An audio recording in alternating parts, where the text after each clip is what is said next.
Singapore, the Straits Times on Sunday, May 27, responded to a report in The Edge Malaysia which claimed that an interview given to it by whistleblower Xavier Justo was scripted. Mr. Justo is a former director of energy group Petro Saudi International, which ran a joint venture with Malaysian State Fund 1 Malaysia Development Berhad, 1MDB, from 2009 to 2012. It was documents that Mr. Justo leaked after he left Petro Saudi in 2011 that triggered investigations in at least 6 countries into alleged theft of assets from 1MDB.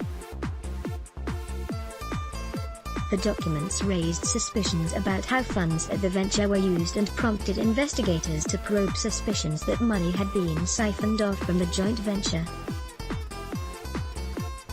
In 2015, Mr. Justo was jailed in Thailand for blackmailing Petro Saudi International and threatening to make public information gleaned from his time at the company. Straits Times scoop in July 2015. On July 24, 2015, the Straits Times published an exclusive interview by its then Indochina bureau chief Nirmal Ghosh with Mr. Justo, who claimed he was offered $2 million by a group of people for the data he had obtained from Petro Saudi. Mr. Justo alleged that the group intended to modify the documents so that it could bring down the Malaysian government of then Prime Minister Najib Razak. Mr. Justo was never paid, the Straits Times said in its story. The Edge said this so-called group was principally Sarawak Report editor Claire Castle Brown, the Edge Media Group chairman Tong Kui Ong, and CEO and publisher Ho K Tat. I immediately responded by admitting we did not pay Justo, Mr. Ho wrote in an article in The Edge on Friday as part of a 24-page report on 1MDB. He added that he had denied that the group was involved in a plan to topple Mr. Najib's government by publishing fake news about it. I said we were only out to get to the bottom of 1MDB's financial woes, and we had found from what Justo had shown us that a scam had taken place, he wrote. Hidden hand? Mr. Ho said he had asked the Straits Times in 2015 if there was a hidden hand involved in its story with Mr. Justo, as even Malaysian police could not even interview him at the high-security prison in Thailand.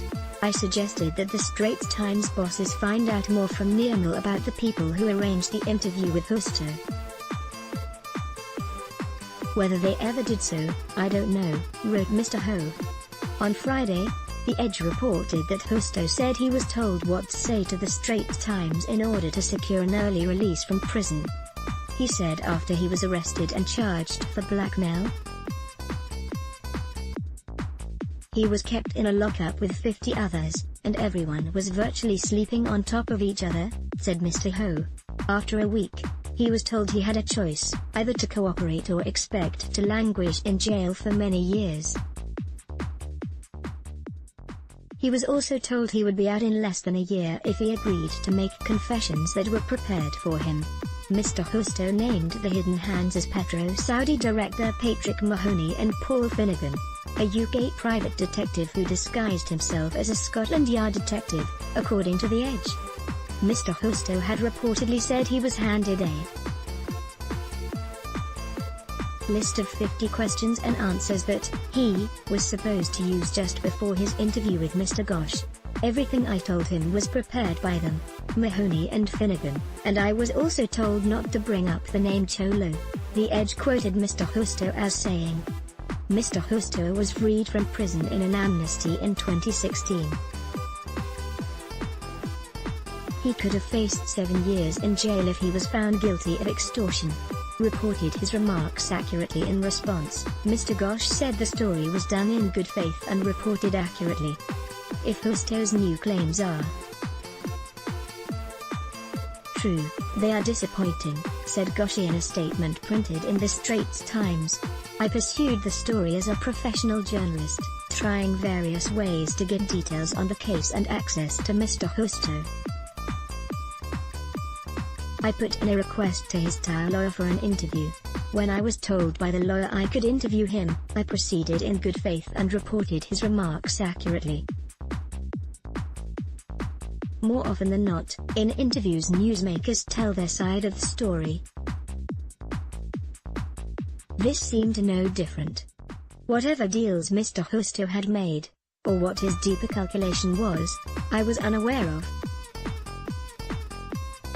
To verify the claims and as per good journalistic practice, we asked for reactions from key people he named, and we used their reactions as well. Straits Times editor Warren Fernandez said the newspaper approached the story in a professional manner.